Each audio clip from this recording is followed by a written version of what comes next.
Good morning, Ollie's farmers. Welcome back to the channel and welcome to today where Tom and I are heading off to go and get some hay from the marshes. So Tom, who's been on the channel before from Essex, hopefully you guys will know Tom, is helping me out today, and we're off to, like I say, to go and get some hay. Lovely, so there's Tomo over there and he's just got the John Deere, and I'm now just going to the teleporter.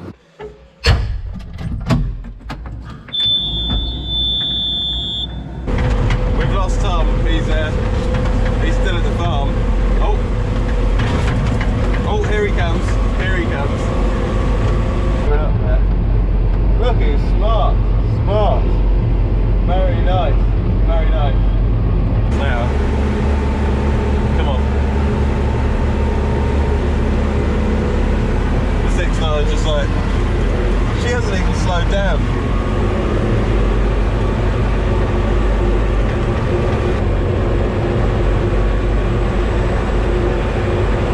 I've just turned around. It's now time for Operation Bale Cart to initiate. There's the bales over there, and I'm now going to slow down the traffic a little bit and just open the gate so that Tom can get into the field.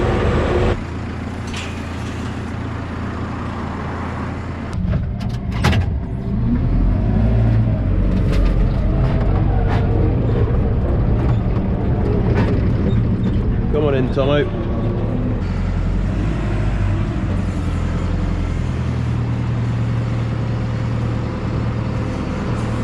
Lovely job.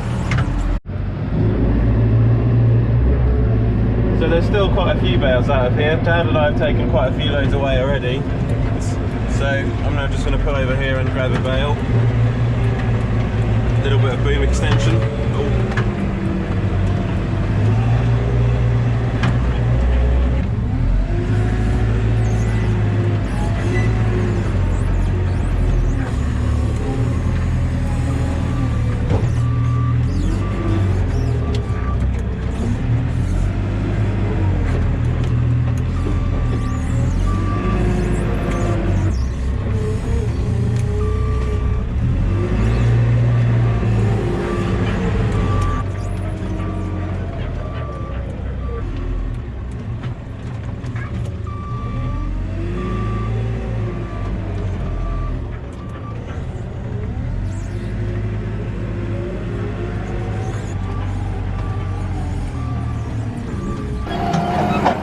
There goes Tom with the load.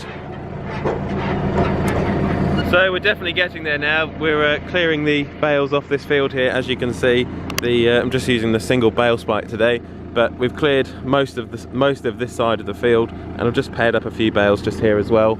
So as you can see, just in the distance, there's just all of these bales along here to just pick up. So we've actually not done too bad a job over the last few days, just coming down here early in the mornings and just picking them up. And then those bales which Tom's just got over there are going back to the farm, and we'll stack them in the shed. Just pull the hook up on the trailer.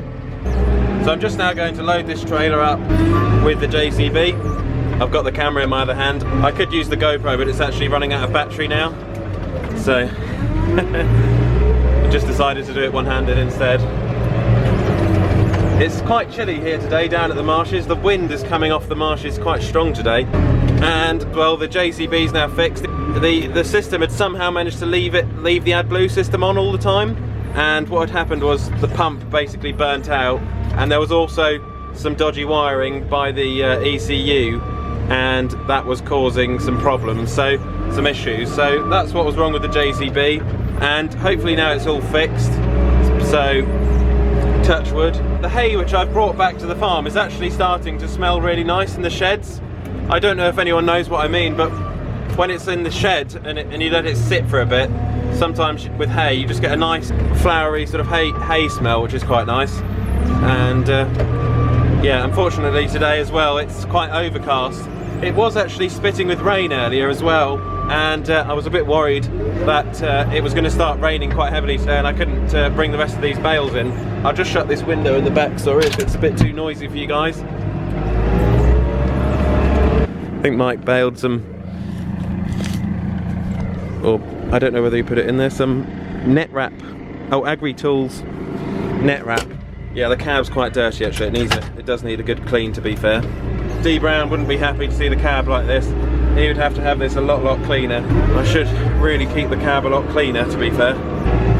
So yeah, like I was saying in yesterday's episode, I really enjoyed the Yorkshire show, and I did like that. I did like the Fendt 720. It was nice, but it is a very expensive piece of equipment. I didn't actually realise that to buy one of those is the best part of about 120, 100 to 130,000. So if I was going to buy anything like that one day, I think it would probably be a 1-year-old low-hourred machine. The same as well if it was a 155R, which we went for. It would be a 1-year-old, probably low-hourred 155, just because you can get such a good saving on a year-old machine. I mean, if you buy a brand new tractor, you buy it, obviously, brand new, and then you lose a lot of money when it comes out of the factory. But then on the other hand, of course, with a new machine, you've got the warranty and peace of mind for a bit, which is quite good. Unfortunately, on this loader, the hydraulic pump's not great. It's only a gear pump, hydraulic pump, and what that means is it's quite slow on its cycle times. Whereas on Mike's Manitou the other day, it was a different type of hydraulic pump. I'm not actually entirely sure what the other ones are called, but on the bigger telehandlers, they're much better. They're much more responsive. Oh, lovely. So tractor reviews coming up. Soon there's going to be some more tractor reviews, and there'll also as well be some more tractor talk. And I'll be off to Farrell Limited, which is a John Deere dealership in Oxfordshire soon. And also as well, I've got another lovely little show up in the Scottish Highlands, which will be coming up quite soon. Well, I say the Scottish Highlands, actually in the Scottish forests. I won't say too much more about that, but it will be a nice little treat, hopefully, for you guys. And I hope you're looking forward to that one. I am actually. It's probably one of the something I've been wanting to go to for a long time, but it only comes around every now and then. So we're quite lucky this year that we've been invited to go to that. And also as well, later on in the year, there's a lovely show in France, which I've been to before, called the Sommet de Lavage, or if you're French, the Sommet de Lavage. It's a lovely show in the Massif Central in France. And as some of you might know, I do go over to France now and then. So I'll be heading down to that show, and we'll go and have a look at the Sommet and go and see what's going on. And then later on is Agritechnica later on in the year, and that will be a really that will be a really good show. So I'm really looking forward to Agritechnica this year. And also as well at some of these shows, I'm wanting to have a look at telehandlers. I won't say too much about what else could be coming in, and I won't say too much else about why it is going. But it's done just over 1,000 hours, and it's a 2016 model. But it's a good loader, to be fair. It's been quite good, except from the recent problems. But now they're all fixed, we're a lot happier, to be fair. But yeah, today's video, I thought I'd just bring you guys along with me, and I actually enjoy just having these little chats with you guys, or just when I'm doing a bit of work like this, even if it is just one-handed, because I'm getting on with my work. I'm getting on with the job on the farm, which has got to be gotten on with, and also as well, you guys hopefully have a light bit of entertainment. So I think it perhaps works a bit better like this when we're actually doing a bit of work on the farm. And I think as well, a lot of you guys do enjoy seeing, even if you're not seeing a bit of work and you're seeing a contractor, or if I'm filming something else, I think a lot of you guys just prefer work when it's being carried out on the farm, or you just prefer to be seeing that. I'm not saying all of you prefer that, but just generally speaking, that's I think what the feedback has been. So let me know in the comments down below what sort of content you most enjoy on the channel, and I'll try and perhaps, if I get enough responses, produce that type of content for you guys. But I think as well the POV, the point of view filming with the GoPro has been quite successful, and I think a lot of you guys seem to enjoy that as well. So that's something I'll have to look at doing more of. More of the point of view farming, or the point of view vlogging, if you like. And also as well, I'll try and incorporate a few more tractor reviews as well into the channel. And I think in life, as a lot of people say, variety is the spice of life. So that's why with my channel, sometimes it's never just the same thing. We could be on the farm some days, some days we might not be on the farm. We might be out looking at tractors, or we might be at a show, or we might be somewhere else. And I think it's just nice. It's nice for me to get away from the farm, but it's also, I think, nice for you guys perhaps as well, because you get to see some different content and something perhaps a bit different which you might not have seen before. But I know that I myself, I've learned so much with the channel already, and I think as well a lot of you guys perhaps have learned something off the channel as well, whether it's machinery or on the farm or whatever it is. Hopefully you've just learned a little bit from the short time that I've been doing the channel, the YouTube blogging if you like. And to be fair, when I'm busy on the farm and when I'm producing more videos, I just absolutely love it. And I think as well a lot of you guys do too, so long may it continue, and you won't see me going anywhere anytime soon. So thanks very much for all the feedback and everything that everyone gives me, and it's really nice, generally positive, which is good, and that's what I like to see, because I'm quite a positive person myself, and yeah, I like to achieve things, and I want to take as well the farm into the right direction, and there's a lot of ideas I'm always coming up with, and what can we do to, you know, improve the income, make the farm more sustainable, keep it going for the future, reduce the overheads, for example. So another venture as well which I've been toying with recently is actually investing some money and buying some small shorthorn heifers, which is a breed of cow, and I would like to keep them down at the marshes in the summer months, and then in the winter bring them back to the farm, as we do with all of the rest of the animals on the farm, and then also have a small suckler herd with them. That would be the idea, and then sell the beef to top restaurants in London. So that's something I'm really passionate about as well. So the shorthorns, the Heiser hack chipper, the farm as it is at the moment with the arable and everything as well, and also as well the Belgian blue calves. They're all just different ways of generating an income on the farm and just trying to really chop it up a bit.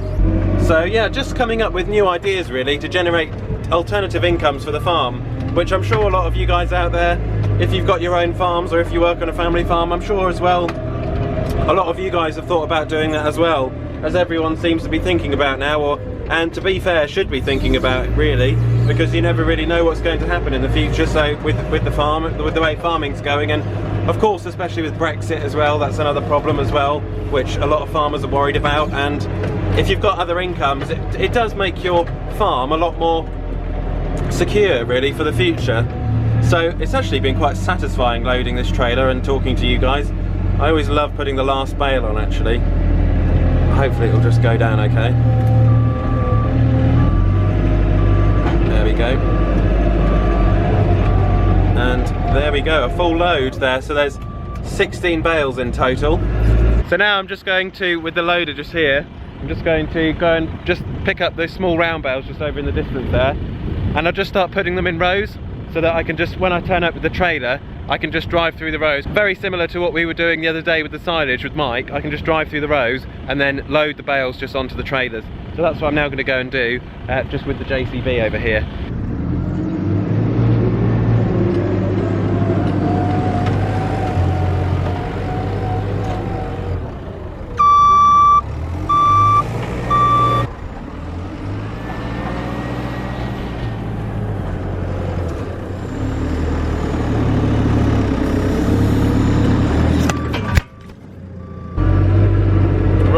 There we go. So this is one load here, and there's also as well 3 extra bales and just a little one there. I'll find a way to take those back somehow, perhaps on that load. And then just in the distance we have got another 5, 5, 10, 6 there, 16, there's another load there, as you can see. So I can just drive through the middle of those bales, and then I've got another load on the trailer, and then also as well just in the distance over there is another load which I have just prepared and gotten ready. So, and I'm back for another load, and I'm just coming now through the Bale drive-through system. Oh, nice and steady, nice and steady. The mirror decides to keep unfolding itself. As you can see, we're just coming down my little Bale drive-through now, and you simply pull up then simply detach like so. These ones are going to be for the top here, just on the left, and I can just come in from the side now and just start loading the trailer. Okay, so as you can see, I just picked up a bale and put it on the front of the telehandler. I just went and picked one up from just behind there because I'd actually used up all the bales from that side. But yeah, it's actually surprising how handy just stacking the bales up like this actually helps to when you come back and load the bales. You can load them on really quickly, which is quite surprising. So through the Bale drive-thru. So it's off now, back to the farm, and I'm going to unload the rest of these. So there we go, another day over and done with. I brought 4 loads of hay home today, which has been quite tricky, bringing all the hay home, and then I've also had to put some of the hay right around the back of the farm, which has taken quite a bit of time. And also as well, the traffic has been a bit of trouble on the roads today as well, and also I've had some other things as well going on today, which I've had to do as well. So stay tuned for tomorrow's episode, when I'm going to be taking the ECU out of the John Deere here, the 6930, as you can see. And she's just been chilling here today because the teleporter has been doing all of the work. So it's quite nice actually to give her a break. So hopefully you've enjoyed today's video. If you have, please do give it a thumbs up, it would be much appreciated. Thank you very much for watching, and as always guys, do comment, rate and subscribe for plenty more videos to come.